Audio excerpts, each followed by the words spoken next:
Somewhere in America, at this very moment, at least one SWAT team is risking serious injury and facing death. SWAT officer handles all of the most dangerous situations.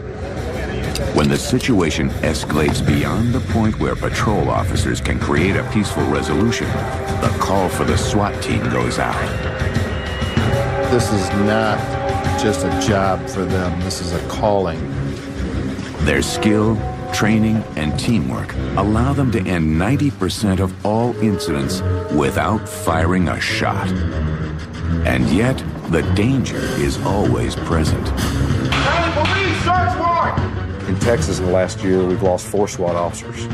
4 SWAT officers shot this last year, killed. Those are rare for Texas. Prior to that was 1993. In the end, their mission is the same as every other police officer's in America, to protect and serve. The success, without sounding trite, is that everybody goes home, no one gets hurt. The body of knowledge that allows SWAT teams to succeed has been built up over the years, paid for with blood, sweat, and countless hours of training and call-outs. We've got this incredible knowledge base. It's fundamentally 30 years of responding to hostage barricade situations, active shooters, high-risk warrants, so on and so forth. And so we have a body of knowledge that we can apply. Today, SWAT teams are an integral part of law enforcement all across America. But when the Los Angeles Police Department created the first SWAT team in 1967, it was not unilaterally welcomed. Let me tell you, I was almost disowned in that department because people laughed at it, ridiculed it, said this is not local law enforcement. Throughout the 60s, the cauldron of American political consciousness helped create a deeply divided society. Groups like the Black Panthers, the Weather Underground, and the Symbionese Liberation Army placed severe strains on the law enforcement community with their often violent acts.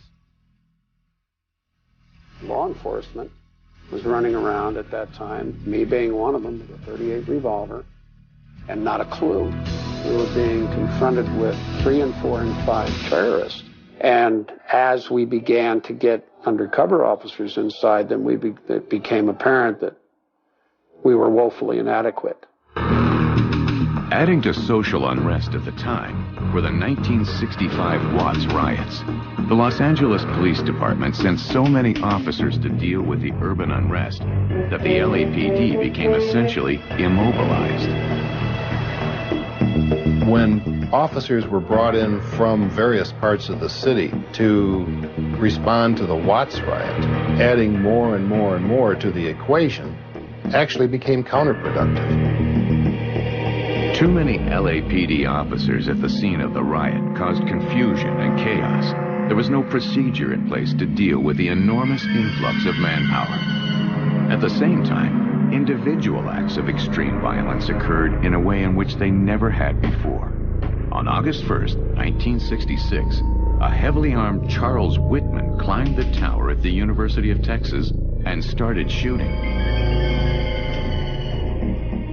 The siege took only about a half an hour in length, but during that time he had shot and killed several people. He had wounded several others, and he basically tied up the whole Austin Police Department in so doing. These incidents encouraged law enforcement leaders to rethink their approach to these new and deadly situations. We realized that we were just ill-equipped to deal with these very special situations.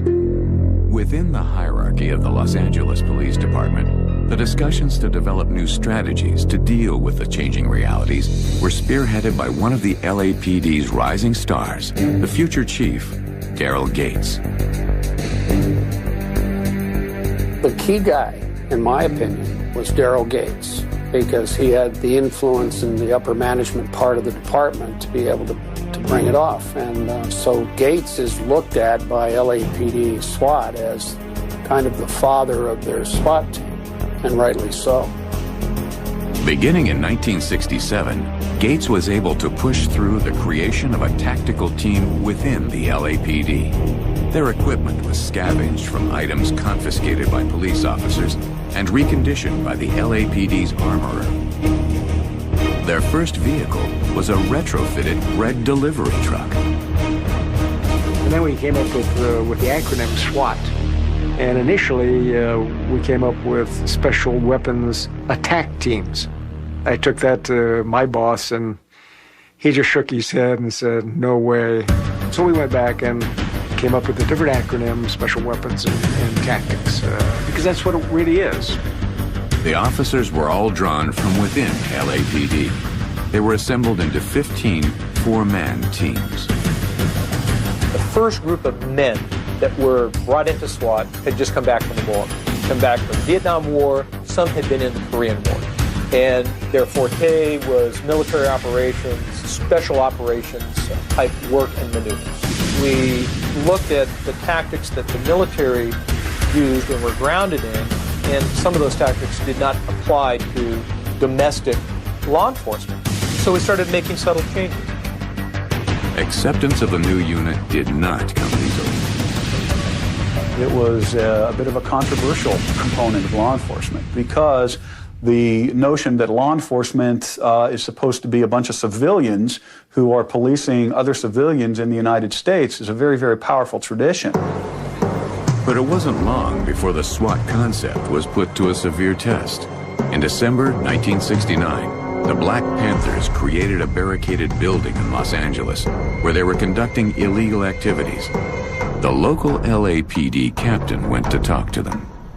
They put a .45 to his head and forced him out. Well, that's an ADW, assault with a deadly weapon, and you're not going to do that to a police officer, not an LAPD police officer, not to a captain. Just not going to do that. Warrants were issued for possession of stolen weapons and explosives in addition to the charge of assault with a deadly weapon. The decision was made to bring in the new SWAT team to serve the warrants. And made me feel very, very good because suddenly some of the people who had been critical of me and SWAT suddenly said, maybe we ought to use SWAT on this one. Utilizing a technique that became known as dynamic entry, SWAT officers attempted to use the early morning hour to surprise the Panthers with overwhelming force. Well, that failed. And in the first 30 seconds, 3 officers were shot and down and drug out of the doorway of the front of the Black Panther Party headquarters, and a 5.5-hour gunfight ensued. The field commander called for heavier artillery from the military to end the Panther siege. Gates, who was acting chief that day, secured permission from the mayor and the White House. And then I told the field commander, I said, one more time, ask them to surrender. One more time. And tell them if they don't, the consequences are going to be extremely serious. Just one more time. So we did. And I'll never forget the guy coming out with a little white flag, waving the flag, and I thought, oh, thank God we don't have to use that weapon. in the aftermath of the successful use of the SWAT concept, the process of post-incident critiques became a vital, embedded aspect of the operation of all SWAT units everywhere. We're only successful because we critique ourselves after each and every call-up or every incident we're involved in. And we have to be honest with ourselves, and if we're not, then you're never going to improve. One of the major results of the critique following the Black Panther incident was the creation of a permanent SWAT team housed inside the Metro Division. It wasn't now a membership scattered all over the police department. It became a unit under one roof, and that's when the real formal training and the opportunity to make it better occurred. SWAT's mission was clear. Deal with these unique new situations where the level of risk had risen dramatically. Heavily armed terrorists and criminals, hostage situations, barricaded suspects, and the serving of high-risk warrants. SWAT training focused on concerted, aggressive, coordinated responses, adapting tactics and techniques from the military. Their training and hard work was about to be put to the most severe test yet. According to a recent study, nearly 90% of police departments in cities with populations over 50,000 have paramilitary units, along with 70% of smaller communities. Modern Marvels will return in a moment. One of the most notorious radical groups of the 60s and 70s was the Symbionese Liberation Army, or SLA. Best known for their kidnapping of media heiress Patty Hearst, the SLA had committed other horrible crimes as well, including the murder of Oakland, California's school superintendent, Dr. Marcus Foster. The Symbionese Liberation Army assassinated him with cyanide-filled bullets, hollow point cyanide-filled bullets, as he exited the Oakland School Administration Building. After committing crimes in Northern California, the SLA went south. Their unfortunate problem was they came to Los Angeles. On May 16, 1974, SLA members William and Emily Harris were nearly caught while robbing a sporting goods store in Inglewood. Police found a parking ticket in a getaway car abandoned by the Harrises.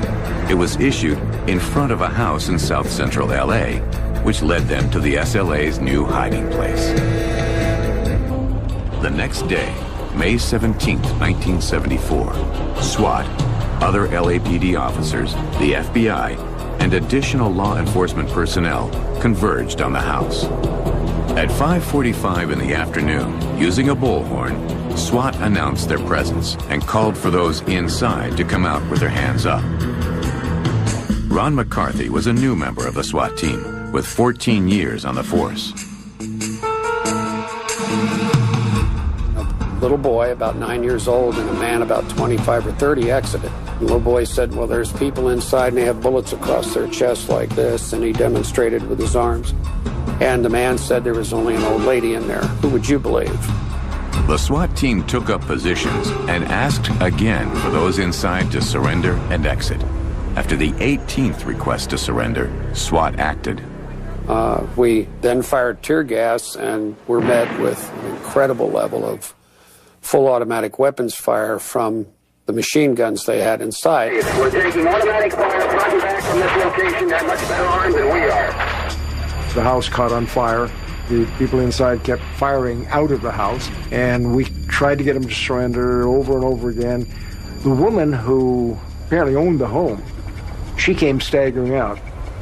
She was taken into custody, which proved to any reasonable mind that if they wanted to exit, they could have. When she showed up, we stopped firing. While the house continued to burn, the SWAT team called repeatedly for the SLA to come out and save themselves. But the automatic gunfire didn't stop. Everybody was unnerved, and you could hear your heartbeat. I can remember that. And there was a lot of noise, but I could hear my heartbeat. The battle lasted for 61 minutes. More than 3,700 rounds were fired from inside the house by the members of the SLA. In the end, 6 died. Among them, the reputed SLA leader Donald DeFries, known as Cinque. Patty Hearst and the Harrises had not been in the house. After escaping capture at the sporting goods store, they hijacked several cars and ended up watching the shootout on television in a motel in Anaheim. You realized it was a huge event. You looked around and all your officers were there. None of them were dead. None of them were shot. It was a departure from the original event in 1969 because it ended right. There was a new reality in law enforcement. From Los Angeles, the epicenter of illusion of the Hollywood Dream Factory, came something new and something real. SWAT had arrived. Officials across America realized the SWAT approach, small teams, intensively trained, able to project extreme force in a controlled, tactical manner, was effective in the highly charged environment of the turbulent 1970s. The SWAT approach became pervasive in law enforcement. Now, according to the latest statistics I've been able to gather, about 1,200 of the approximately 2,000 law enforcement agencies in the year 2000 that had at least 50 sworn officers have some type of a SWAT team. Ready! Fire! Low ready! As the SWAT concept spread beyond LAPD, the components of SWAT became refined. SWAT meant a group of police officers that were formed into a full-time unit, grouped into teams, possessing heavier weapons and body armor than patrol officers. A focus on teamwork, on tactics, on a clear-cut psychological approach to solving problems, and most of all, intensive and rigorous training. You can have the organization in place, you can have the hardware in place, you can have relations with other organizations in place, but if you haven't trained, then all these other factors are just words on a piece of paper. You have to have the training to make the responses become automatic. Each year, the Texas Tactical Police Officers Association holds a SWAT competition. It's an opportunity to test their skills, judge the effectiveness of their training, and learn new tactics and techniques. Move through, engage your targets, leave it on safety, you're in the house officer. What these officers are doing, this is called the hostage rescue. They're going to have to go up this tower, rappel down the tower, and then they'll go over a cable cross, make entry into a house, engage bad guy targets, rescue a hostage, and bring him back. It's very strenuous. But what we try to do is make it strenuous so when you're in a real situation, physical exertion won't tire you as much. You have to make decisions under stress in a real situation. Let's do it in training now, so when a real situation comes up, it'll be that much easier. Split-second timing, nonverbal communication, containment, rapid advancement from cover are some of the tactics and techniques SWAT teams practice in training. While it's great to do well in the competition, the overall goal is to prepare for actual call-ups. To train for this event, they've been out on their own ranges, practicing with their shooting skills, practicing with their teamwork, practicing with their physical exertion. So they're getting in shape, they're getting better shooting skills, and they're getting better teamwork. So this event is just the culmination of all the training. There's some teams out here that know they have no chance of winning, but they still come out here every time just because they know that it's going to help them in the long run. They're waiting for the real moment. They hope it never comes, but if it does come, they want to be prepared for it. We're part-time. We train 16 hours a month, and from there on, I'm an investigator full-time, 8 to 5, Monday through Friday. This is our first time. It was awesome. We've never done something like this before.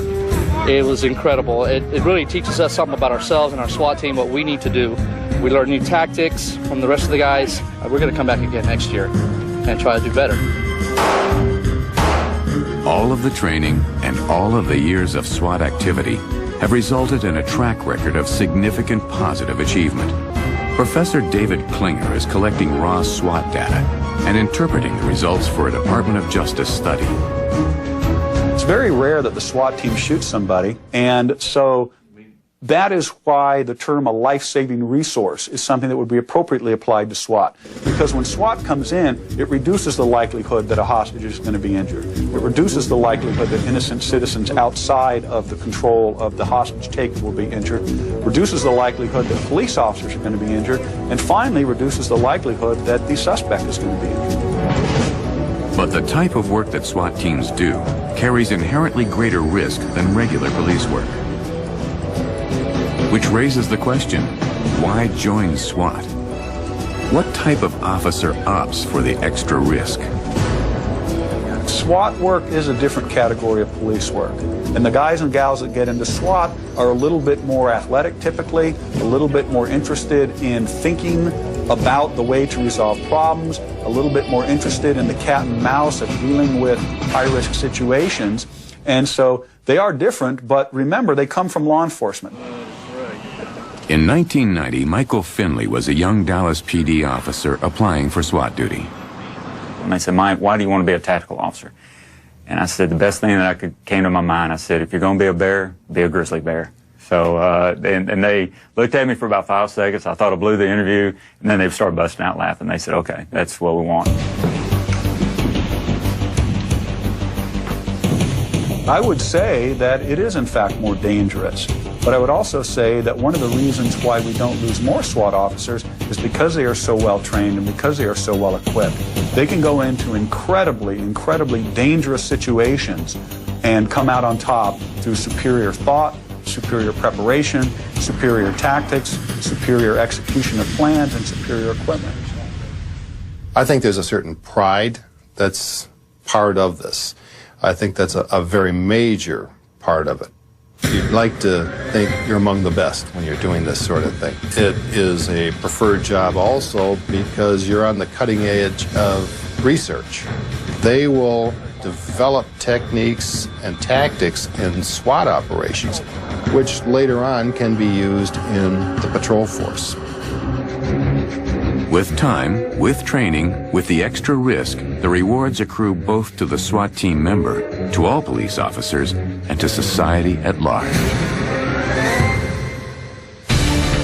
To prepare for the 1984 Summer Olympics in Los Angeles, LAPD SWAT supervisors trained with European counterterrorism teams, including the German GSG-9, French GIGN, and British SAS. Modern marvels will return in a moment. In the heartland of America, St. Louis County, Missouri is home to more than 1 million people. In 1974, the St. Louis County Sheriff's Department created a SWAT team shortly after LAPD introduced the concept. The goal of this training session is to practice securing a house held by an armed perpetrator. The St. Louis County Police Department maintains a full-time tactical unit with 20 SWAT officers under the command of Lieutenant Jeff Bader. They hold intensive training 4 times a year. Clear! Clear! If we address a concern during training and a person can correct their behavior or correct their technique, so to speak, and not repeat that mistake in training, there's a very good chance that in a real-life scenario, they won't repeat the mistake. Keep your hands high. React. You put your hand. All right, hold on. Mike, hold, baby. You're stepping right in front of all your cover people. You're going to get hammered, man. The St. Louis County Tactical Unit is divided up into an A team and a B team.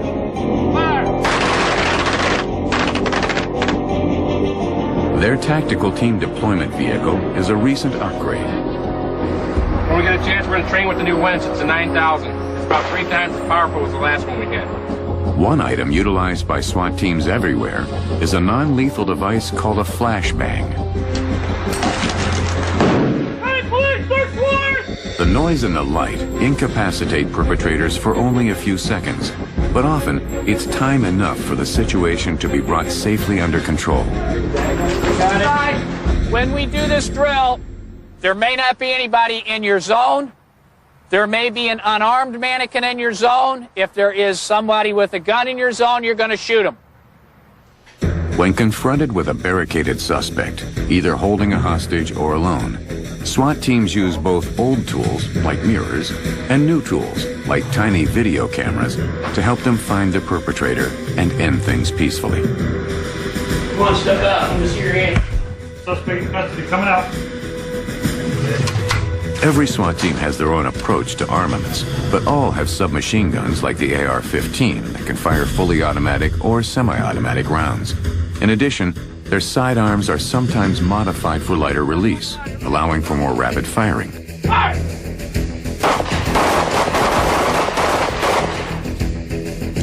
Their protective equipment includes Kevlar, ceramics, and other new high-tech armor to help minimize risk and maximize officer safety. The training, the teamwork, and the constant open and honest evaluation leads to confidence among tactical officers.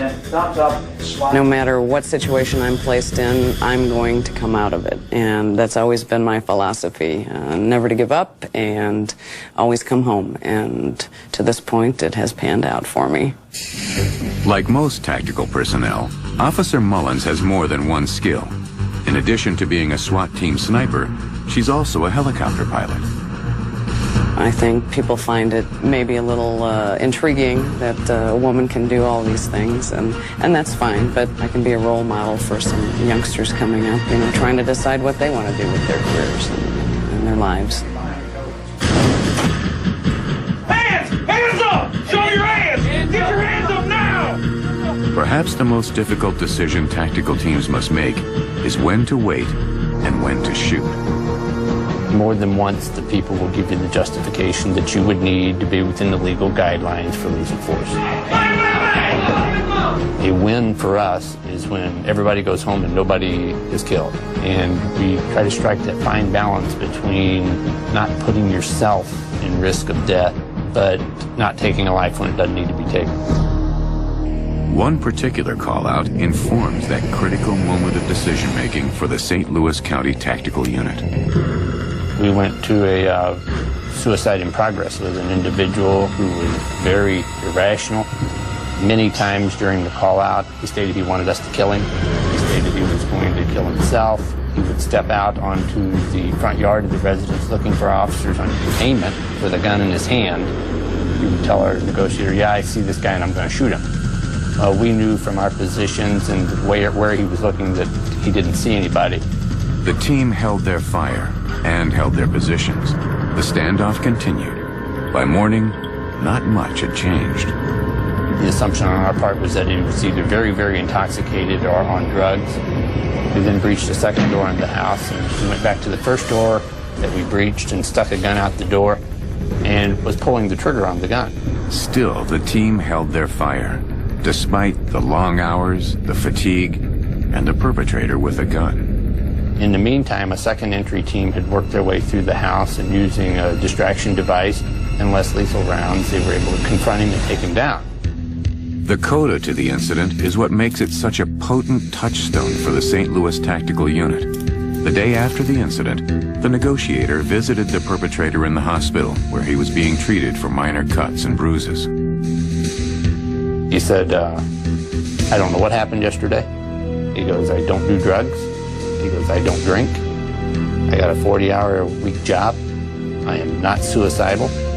I'm quite happy in life. He said, the only thing I can think of is I went to a party, and the last thing I remember is not feeling well at the party and leaving. So in that instance, we had a guy who did not need to die and who had no desire to die, and we're glad we didn't take him out. It is the girlfriend's apartment. This guy's flipping out of there. No record on her. They don't have much on the guy, just his nickname. We don't know anything about it. Got no history, no identification. All right, let's go ahead. This guy could be a stone cold killer. History Channel cameras were given special permission to accompany the St. Louis County SWAT team as they served a high-risk warrant. Tonight, if everything goes as planned, we'll be executing a warrant for one of our drug units. It's the target street, guys. Basically, they will turn over the execution of the warrant to the tactical unit, our SWAT team. All right, get them open, guys. We'll evaluate the nature of the location, the nature of the individuals in there, decide on a course of action. Then we'll execute the warrant for our drug unit. We're going to be dropped off on one particular street, cut alongside the building into the courtyard. We're going to need to stay right up against the wall because on the corner opposite of us on the second floor is the target's window, and he's looking out it all the time. So we need to be under it. Hit the steps to the second floor where his apartment is, verify the number, kick it out. There are several dangers in serving high-risk warrants. First and foremost is the temptation to treat the call-out as routine, as busy work. The second is the possibility that the subject is armed and prepared for confrontation.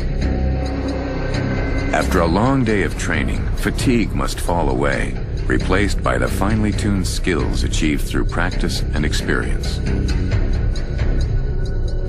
It's only after the incident is over that it seems routine, when the job is done and everyone is safe. We took people into custody without too much problem and no resistance.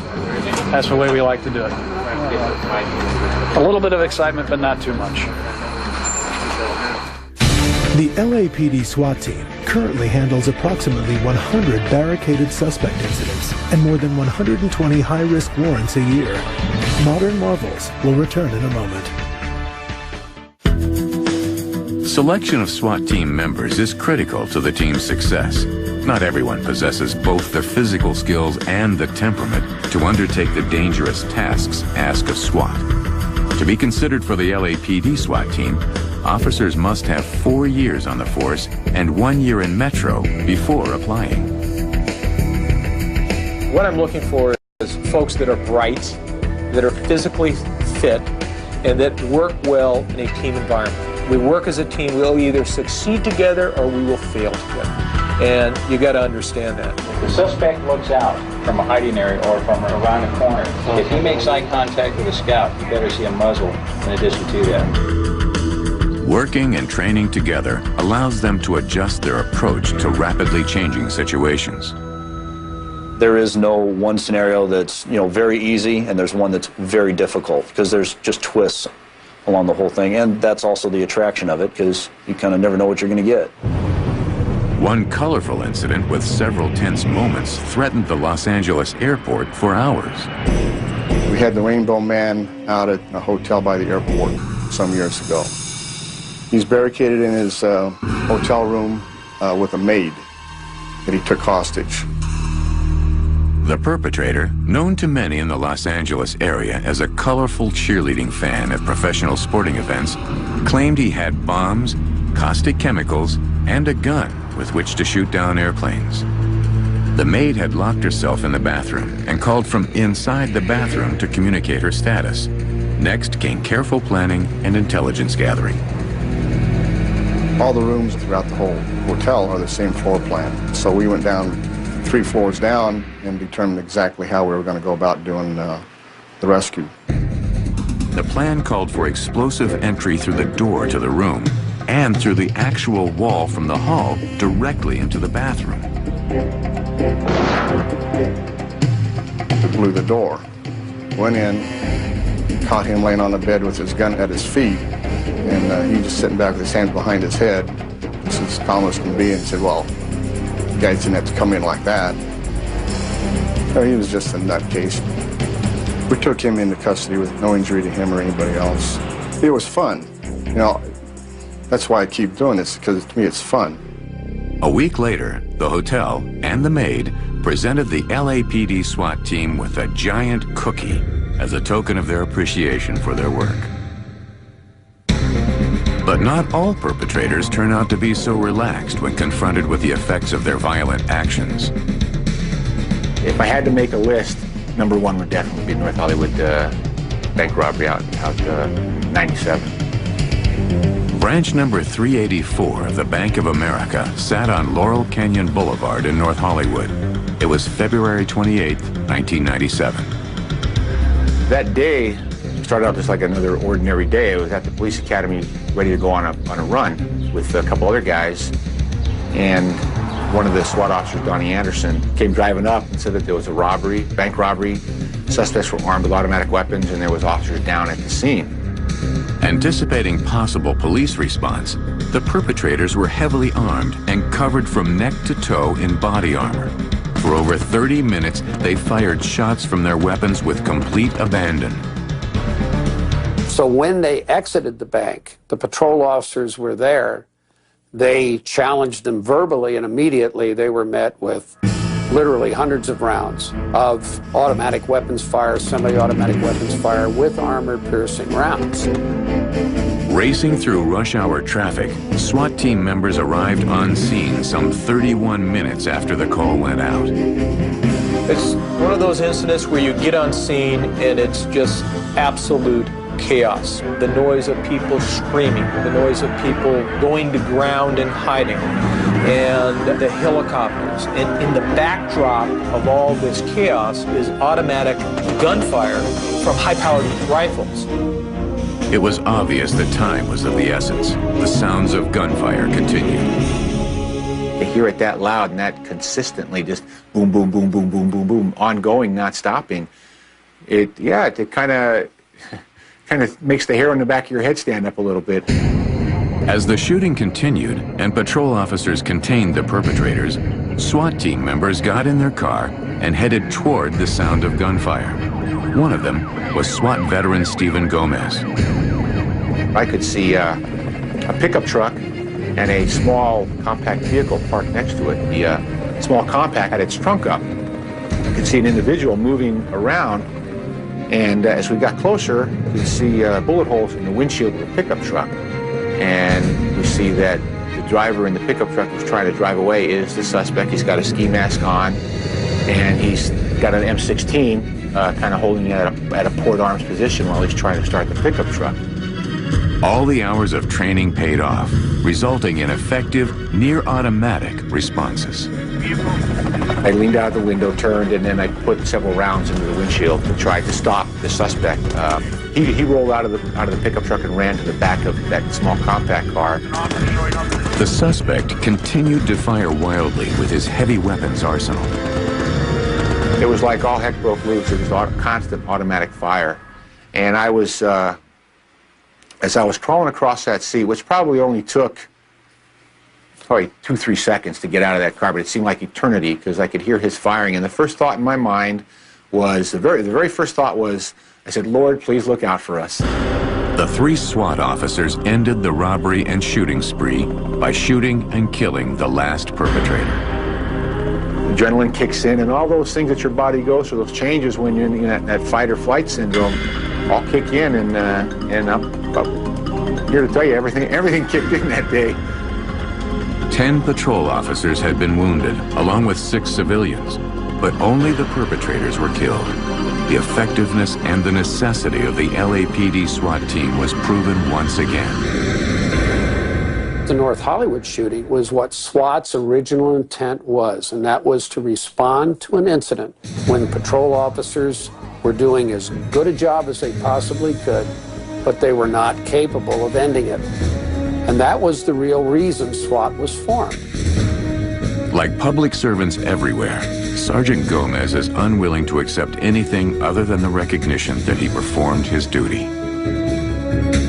People say, you guys are heroes. I said, no, we're not heroes. We're just 3 experienced officers with a lot of training that did their job that day.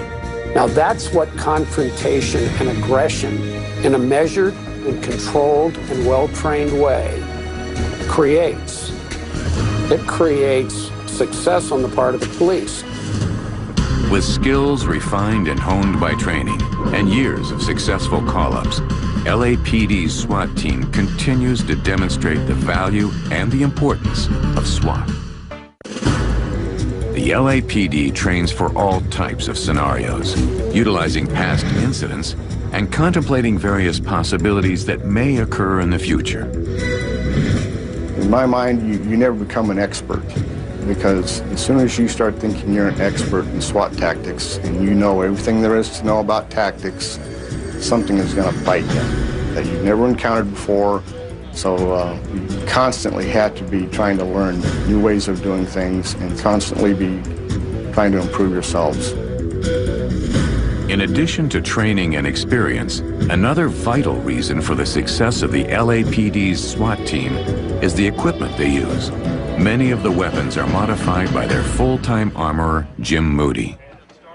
The officers are issued a primary set of weapons: pistols, rifles, shotguns. These are all the extra types of equipment they carry with them.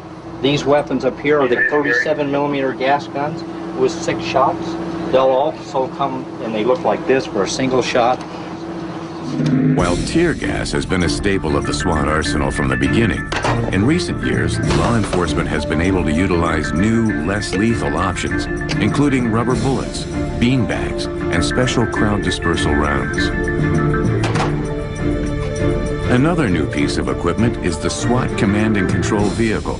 The acquisition in the aftermath of the North Hollywood incident was in part due to the rigorous post-incident review process that's been part of LAPD SWAT since the beginning. Whenever possible, the vehicle is staffed with psychologists who aid in negotiation with suspects. But unlike many other SWAT teams, the negotiators are actual SWAT team members, not a separate group. We have 60 police officers. 21 of the 60 also have a collateral duty of being a primary negotiator, a communicator. All 60 go through the negotiation training, so they have a reference as far as communicating with these folks. And we have found it to be very, very successful. When the SWAT team is not training and not on call-up, they're utilized to patrol high crime areas. There's very little downtime for SWAT team members. While the nature of incidents that require the SWAT team haven't changed in recent years, there are several situations that require law enforcement to think in a new way. One is when there are active shooters, as in Columbine High School. Since the April 1999 incident, SWAT teams are more prepared to take aggressive countermeasures. This is a change in tactics from the control, contain, negotiate approach to an active approach, which calls for rapidly engaging lethal suspects. Columbine was a big wake-up call. There had been other situations around the country, but those were not perceived as wake-up calls in the law enforcement community. We view the school as a sacred place of protection for our kids. And when that sacred envelope was punctured, that's when we started saying, you know what, we need to get law enforcement to go quick and go big. Columbine was not the first of the school shootings. There had been several before, but this was the one where the static model of law enforcement response was employed and it didn't work. The new approach in these situations differs from the old, but the difficult decision remains the same. When to wait, when to go. The question I always ask myself if there's going to be any type of tactical intervention is why now?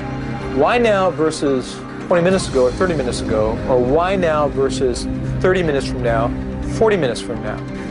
This is a critical issue that people have to understand, that if law enforcement goes in, it could be bloody. However, the flip side is that if we sit around on our butt and wait and don't go in, then the terrorist or the person who is crazed has free rein to continue on their path of murder. This new acceptance of the necessity for greater risk in times of greater danger is part of the new landscape of America in the wake of the terrorist attacks of September 11, 2001. The law enforcement element of our society has to be equipped to respond to these things, and the only way they're going to keep up is through their own continuous research. And SWAT officers tend to be real good at conducting research in technology and techniques as well as tactics. And yet the dangers, some think, are growing. I would say the risk facing SWAT is indeed on the rise, because it's only when you run up against the committed crooks, like the guys in North Hollywood, or the terrorists who are willing to die for what they believe, that you can see that police are at a disadvantage, and SWAT can get at a disadvantage. By definition, it becomes more dangerous. While the risks may be growing, the resolve among SWAT team members to do whatever it takes to end the problem runs deep. The people of SWAT know there can be only one outcome, and making that happen takes patience, intelligence, commitment, and courage. Sometimes there's only one way to take violent offenders into custody if they're going to resist violently, and that's with violence. It can't be done any other way. There is no magical solution, and I doubt that there ever will be. But whatever they may face, the men and women of SWAT everywhere share the same goal as other law enforcement officers: to protect and serve, no matter what the risk, no matter what the cost. Their job is to go out and save people's lives, whether they be hostages, whether they be the bad guys. And if you look at SWAT call-ups today, you'll find that most of them are resolved in a peaceful way. So when people remind me of we are peace officers, that's exactly what SWAT is. They are peace officers. They are bringing peace to a situation, a very violent situation.